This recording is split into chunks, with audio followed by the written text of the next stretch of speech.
احتیاطاً تجدید ایمان کر سکتے ہیں؟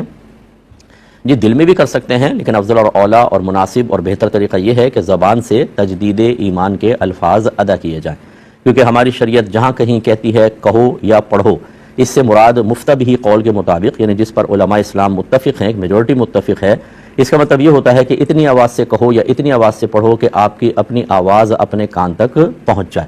لہذا قربانی میں اگر کوئی اتنی آواز کان تک نہ پہنچائے اور ذبح کرے، اللہ اکبر نہ کہا، نہیں ہوگی۔ اسی طرح آپ سلام اگر نہیں کرتے ہیں، مطلب بالکل سامنے والے تک پہنچتا ہی نہیں ہے، آواز ہی نہیں پہنچتی ہے اور دل ہی دل میں کر لیتے ہیں، اس سے سلام کی سنت ادا نہیں ہوگی۔ اسی طرح سلام کی آواز آگئی تو جواب دینا واجب ہوتا ہے، ہم بعض اوقات یہاں تو سامنے والے کو سنانا واجب ہوتا ہے، اس میں بھی ہوں خاموش رکھتے ہیں۔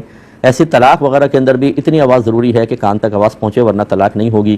یوں ہی اگر آپ نماز میں قراءت وغیرہ کرتے ہیں تو کم از کم اتنی آواز ہونی چاہیے کہ اپنے کان سنے، نہیں ہوگی تو اگر فرض قراءت ہے تو ترک فرض ہوگا، اگر واجب قراءت تھی تو واجب ترک ہوگا، سنت قراءت تھی تو سنت ترک ہوگی۔ تو اس کا مطلب ہے کہ اچھی طریقے سے زبان سے ادا کرنا چاہیے۔